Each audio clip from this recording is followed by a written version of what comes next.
एक सवाल आज आपसे पूछना चाहता हूं कि पहाड़ पर चढ़ने के लिए क्या चाहिए होता है। मैं रिपीट करता हूं, पहाड़ पर चढ़ने के लिए क्या चाहिए होता है? ताकत, एनर्जी, एक्साइटमेंट, जोश, जुनून, क्या चाहिए होता है? बड़े सारे जवाब आपके दिमाग में आ गए होंगे। मैं आपको बता दूं कि पहाड़ पर चढ़ने के लिए सबसे पहले पहाड़ ही चाहिए होता है।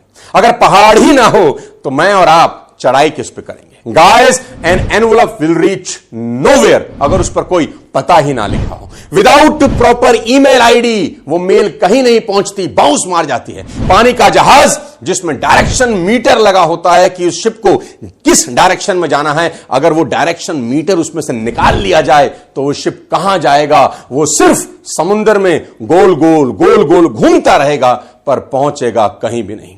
साथियों, इंसान के साथ भी करीब करीब ऐसा ही है। ना तो उसमें पोटेंशियल की कमी है, ना सपने देखने की, ना मेहनत करने की। बस एक ही कमी है कि वो कामयाब नहीं हो पा रहा अपनी जिंदगी में, और वो है कि उसको गोल सेटिंग नहीं आती। साथियों, आज का टॉपिक गोल सेटिंग पर है। इस वीडियो को आखिरी तक देखिए, ये आपके दिमाग की धज्जियां उड़ा सकता है और आपको बता सकता है कि कैसे आप अपनी जिंदगी का सबसे महत्वपूर्ण पार्ट मिस कर रहे हैं अगर आपको गोल सेटिंग नहीं आती। और अफसोस, ये किसी स्कूल, किसी कॉलेज, किसी यूनिवर्सिटी में सिखाई नहीं जाती। और सबसे बड़े दुख की बात क्या है, आप ये सब जानते हैं, आपने ये शब्द गोल सेटिंग हजारों बार सुना है, कर नहीं रहे।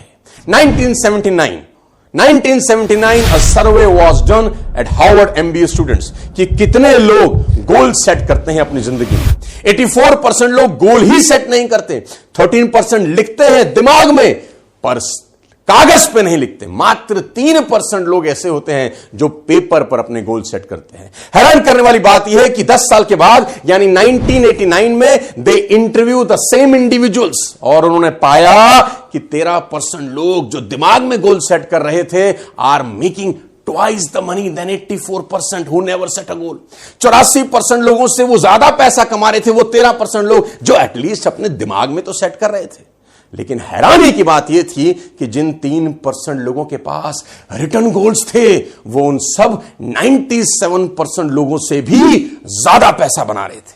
साथियों, आम इंसान की संभावना उस महासागर की तरह है जिसमें यात्रा ही नहीं करी गई, उस नए महाद्वीप की तरह है जिसे खोजा ही नहीं गया, लेकिन कुछ लोगों ने दुनिया में मिसाल कायम की है। हॉलीवुड के famous actor comedian Jim Carrey ने 1985 में खुद के नाम एक चेक लिखा, खुद को चेक लिखा। ही wrote himself a $10 million check for acting services rendered कि आज के 10 साल के बाद मैं कम से कम $10 million चार्ज करूंगा एक मूवी में एक्टिंग करने के लिए। और वो पर्चा अपने जेब में डाल दिया और वो चेक अपने पर्स में संभाल के रख लिया। आप इसे कोइंसिडेंस कह सकते हैं साथियों, बट 10 साल के बाद in November 95 Carrey found out he was cast in the movie dumb and dumber. जानते हैं कितने पैसों के लिए कैरी को कास्ट किया गया? हां, बिल्कुल ठीक, $10 million। जो अमाउंट उसने 10 साल पहले अपने लिए तय किया था, उसने मेहनत करी और ठीक 10 साल के बाद उसका गोल अकम्प्लिश हुआ। इन 1970 ब्रूस ली ने अपने आप को एक लेटर लिखा और उसको एक नाम दिया, माई सीक्रेट। और क्या लिखा? 1980 तक यानी 10 साल के बाद मैं यूएस का सबसे बड़ा सितारा बन जाऊंगा। और वो लेटर उसने सब जगह लगा दिया, अपने घर, अपने दफ्तर में। और एक दिन ब्रूस ली मेहनत करते करते, अपने गोल का पीछा करते करते यूएस के सबसे बड़े सितारे बन गए। साथियों, हमारी तकलीफ क्या है? हम स्टेशन पर गए, खिड़की के नीचे से हाथ डाला, टिकट मांगी, स्टेशन मास्टर ने पूछा कहां की टिकट दूं? आपने बोला कहीं की भी दे दो भैया। वो आपको कहीं की टिकट नहीं देता, आप कहीं नहीं पहुंचते। साथियों, 500 किलोमीटर की जर्नी भी अगर आप करते हैं, आप स्पेसिफिक होते हैं कि आप कौन सी स्टेशन से जाना चाहते हैं, कौन सी ट्रेन पकड़ना चाहते हैं, किस टाइम पे वो ट्रेन जाएगी, आप स्पेसिफिक होते हैं। आप जिंदगी में जाना कहां चाहते हैं, आपको पक्का पता होना चाहिए कि आपका लक्ष्य क्या है।